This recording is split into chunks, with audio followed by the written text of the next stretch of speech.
তো সরকারের জন্য 6 মাস কোনো সময় না। একটা বারও কি কেউ বলতে পারবেন তাহলে কবে থেকে গুনবো আপনার সময়? এটা তো রাষ্ট্র, তামাশা না। দুইজন আলোচক বলে দিলেন কে ফলাফল, এবং আমি নিশ্চিত করে বলে দিচ্ছি পৃথিবীর কেউ নাই যে এই রেজাল্ট পাল্টায়। তো যে রেজাল্ট আমি আগে জানি সেটা নিয়ে তো আমার ড্রামা করার কি প্রয়োজন? ড্রামা কে করছে? রাষ্ট্র, টোটাল রাষ্ট্র। আপনি আমাকে বলেন, প্রিন্স ভাই বললেন উনি একজন অভিভাবক হবেন, ভালো অভিভাবক হবেন আমরা আশা করি। রাষ্ট্রপতি অভিভাবক হয় কখন? যে কোনো সরকারের পতনের পর, যদি স্বাভাবিক প্রক্রিয়া পতন না হয়। তো আমরা কি সেই সম্ভাবনা আবার দেখছি যে উনি ভালো গার্জিয়ান হবেন? ভালো গার্জিয়ানের রাস্তায় হলে সরকারের পতন হইতে হবে, যেমনিভাবে শাহাবুদ্দিন সাহেব হয়েছিলেন। রাষ্ট্রপতির ভূমিকা কি শুধুই সরকারের পতনে? পতন ছাড়া তার তো অভিভাবকের দায়িত্ব পালনের সুযোগ নাই। এই আজকে হেলাল বেরও তো বলছিল রাষ্ট্রপতিকে সরাসরি সাংবিধানিক সংকট হবে, তার মানে সংবিধানের একজন অভিভাবক। সেই জন্য বললাম নর্মাল কোর্সে তো তার কোনো ভ্যালু নাই, নো ভ্যালু এট অল। কিন্তু সংবিধান পরিবর্তিত হলে তখন নিশ্চয়ই সংবিধান পরিবর্তন না, যদি রাষ্ট্রের সরকার কোন কারণে নর্মাল টাইমস আর অ্যাবনর্মাল ভাবে চলে যান তখন মূল্য আছে। এইবার আসেন, জুলাই সনদে যে সংস্কার প্রস্তাবগুলো এসেছে সেগুলো বাস্তবায়িত হলে নিশ্চয়ই ওই আলাপ করে লাভ নাই তো। এক চুল সংস্কার হয় নাই, কবে হবে নোবডি নোজ। এইবার আসেন 70 অনুচ্ছেদটা কি? রাষ্ট্রীয়ভাবে বিবেক যা চায় সেই মতে সিদ্ধান্ত না নেওয়ার সুযোগ করে দেওয়াটা হইল 70 অনুচ্ছেদ। আপনি মন যা চাইবে আপনি পারবেন না, এটাই 70 অনুচ্ছেদ নাম্বার 1। নাম্বার 2, বিবেক বিসর্জন দিয়ে রাষ্ট্রপতির পক্ষে ভোট দিয়ে আপনার সদস্য পদ টিকায় রাখতে হবে, এইটা হইল 70 অনুচ্ছেদ। আমি যদি উল্টো ভাবে প্রশ্ন করি, অ্যাডভোকেট আবহেনা রাজাকে, শেষ করি আমি। বিরোধী দল যেখানে প্রার্থী দিয়েছে আসলে ওখানে আসতেছি জয়ের জন্য সরকারি দল সংসদ সদস্য। আরে ভাই আমি ওখানে আসবো তো, আমি ওখানে আসবো।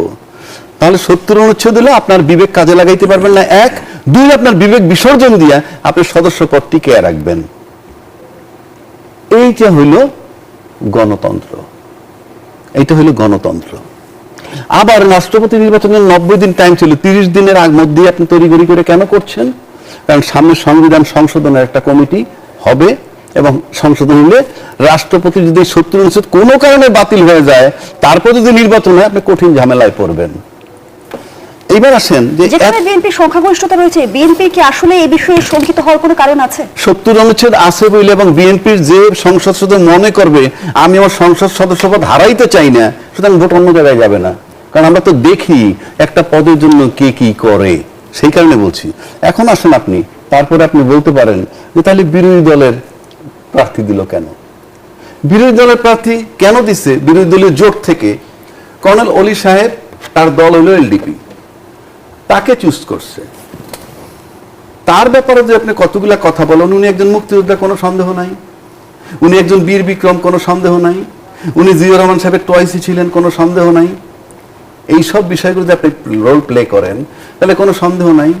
হেলাল ভাই মুক্তিযুদ্ধের পক্ষের শক্তি, প্রিন্স ভাই মুক্তিযুদ্ধের পক্ষের শক্তি, আমি মুক্তিযুদ্ধের পক্ষের শক্তি, গোটা দেশ মুক্তিযুদ্ধের পক্ষের শক্তি, কিন্তু নির্বাচনে 2 জন প্রার্থীর একজন বীর বিক্রম, তাকে ভোট দেওয়ার সুযোগ আপনার নাই, এবং আপনি মুক্তিযোদ্ধাকে কোনোভাবে পাশ করাবেন না।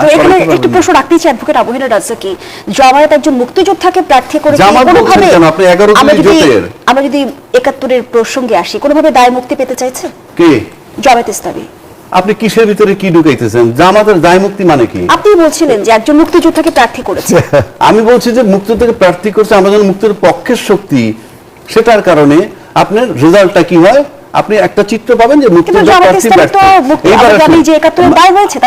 আরে আমি সেটাই বলছি, প্রশ্ন করলে তো হবে না। জামাত ইসলামের এই যে প্রশ্ন মনে হয় কি যে আমি উত্তর দিব কেন? আচ্ছা, তারপরেও দিচ্ছি। আপনি একজন সচেতন নাগরিক হিসেবে উত্তর দিবেন। বেশ, জামাতে ইসলামের মাপ চাওয়া উচিত কিংবা ক্ষমা চাওয়া উচিত। টকশোতে এসে অনেক সাহেবরা বলছেন, আমি একমাত্র লোক বলছি কেন?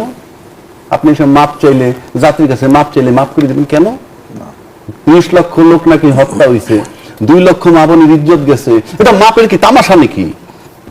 বরং পক্ষান্তরে যারা সেখানে বলে তারা তার জামাতের সহায়তা করে। কেন? আপনি বিচার চাইবেন কি প্রিন্স ভাই? 30 লক্ষ লোক মারছেন, 2 লক্ষ মা বোনের ইজ্জত গেছে, আপনি তারে মাপ চাইলে মাপ করে দিবেন মানে কি? আমি আবারও বলছি, জামাতের বিরুদ্ধে এই কমপ্লেনগুলি রাজনৈতিক কমপ্লেন না রিয়েল কমপ্লেন? রিয়েল কমপ্লেনের বিচার করেন, তামাশা না রাষ্ট্র। আমি কি বোঝাতে পেরেছি? আমি যেই জায়গায় প্রশ্নটি রাখতে চাই যে জামায়াতে ইসলাম, আপনি বলছিলেন যে রাষ্ট্রপতি নির্বাচনের ফলাফল সবার জানা, নিশ্চিত পরাজয় জেনে বিরোধী দল কেন প্রার্থী দিয়েছে? তারা কি আসলে একজন মুক্তিযোদ্ধাকে প্রার্থী করার মধ্য দিয়ে কোনোভাবে দায় মুক্তি করতে বার্তা দিচ্ছে যে মুক্তিযুদ্ধের বিষয়টা মুখে মুখে, না না, মুক্তিযুদ্ধের বিষয়টা মুখে মুখে, প্র্যাকটিক্যালি নয়। তাহলে তো মুক্তিযুদ্ধ পাস করবে। তারা কিন্তু সেই কমিটিকে প্রত্যাখ্যান করেছে। কারা? সংবিধান সংশোধন কমিটির কথা বলছি। আর সংবিধান সংশোধনে আপনি যাবেন কেন? গেলেই কি না গেলেই কি? আপনি যত মতই দেন, 251টা সিট তো তাদের আছে, এখানে কি আলাপ করতেছি আমরা? বরং তারা পুনরায় নিতে পারে কিনা পটায় টটাইয়া একটা বৈধতা নেওয়ার জন্য যে এই সংশোধন কমিটির মধ্যে বিরোধী দল ছিল, গেলেই কি না গেলে কি? আপনি কেন লেট হচ্ছে কেন? যে কোনো সংশোধন আপনি পারেন, যে কোনো আইন আপনি পাস, দেরিটা হচ্ছে কেন? কারণটা কি? রাষ্ট্রের টাইম আপনি এভাবে নষ্ট করতে পারেন না।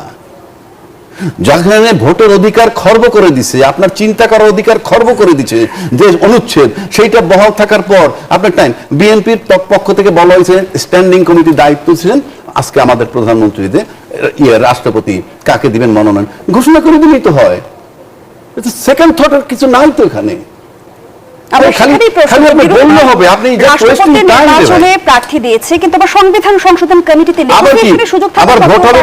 সদস্য দেয়নি। ভোট হবে প্রকাশ্যে, ভোট হবে প্রকাশ্যে, অর্থাৎ কে ভোট দিচ্ছেন কাকে, এটা প্রকাশ্য।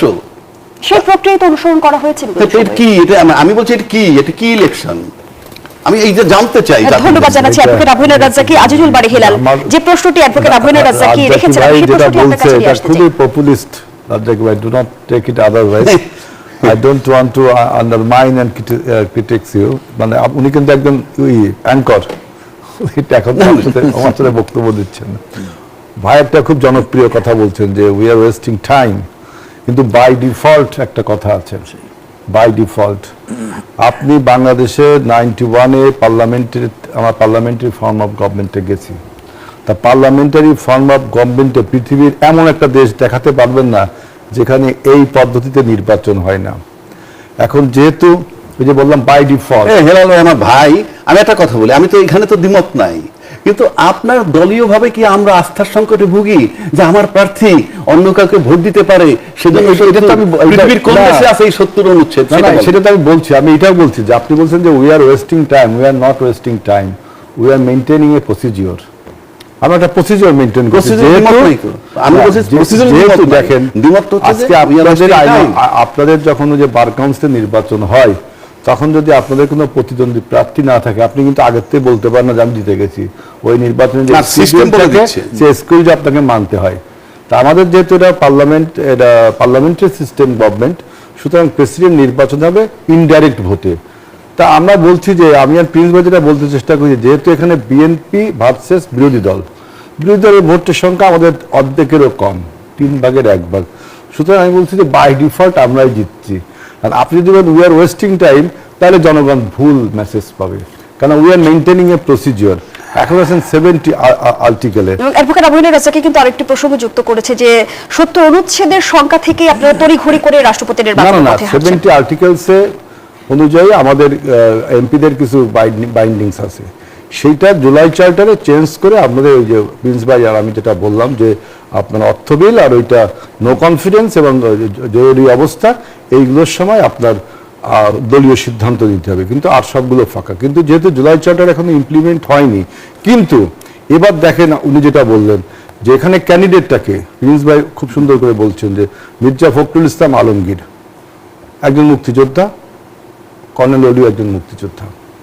মির্জা ফখরুল ইসলাম আলমগীর একটা বৃহৎ রাজনৈতিক দলকে দীর্ঘদিন নেতৃত্ব দিয়ে গণ অভ্যুত্থানে বিজয় লাভ করেছে, দলকে ঐক্যবদ্ধ রেখেছে।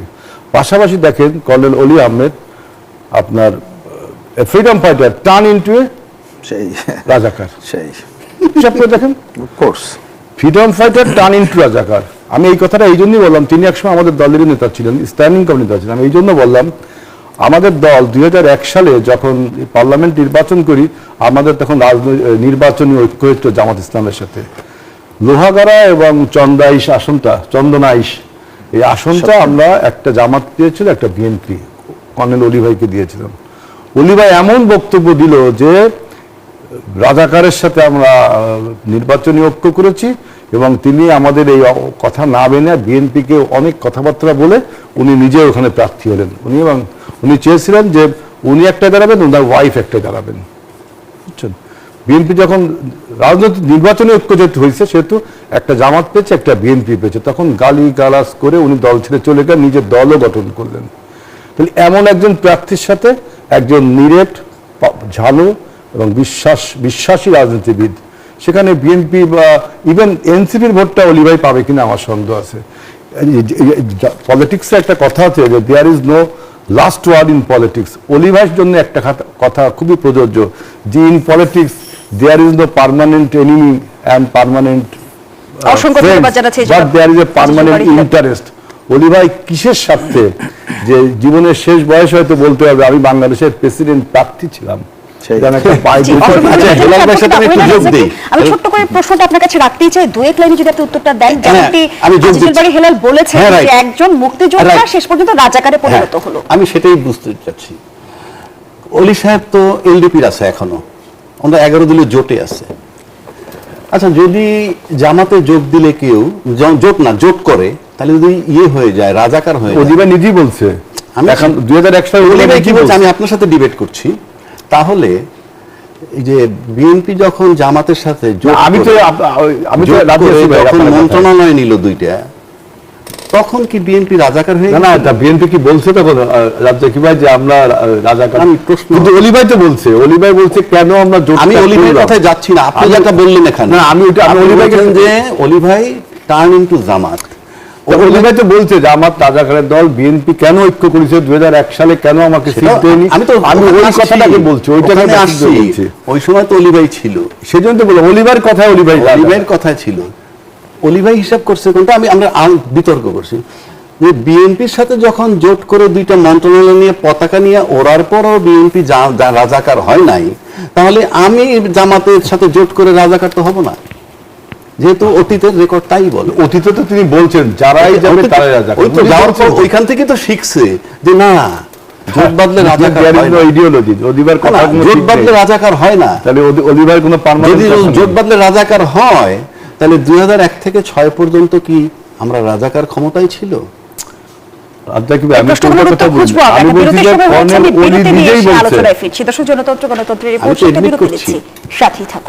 আবারও আমন্ত্রণ, দেখছেন নিউজ 24 এর নিয়মিত আয়োজন জনতন্ত্র গণতন্ত্র। নিবেদন করছে RICL স্টিল। আমরা আবারও ফিরছি আলোচনায়।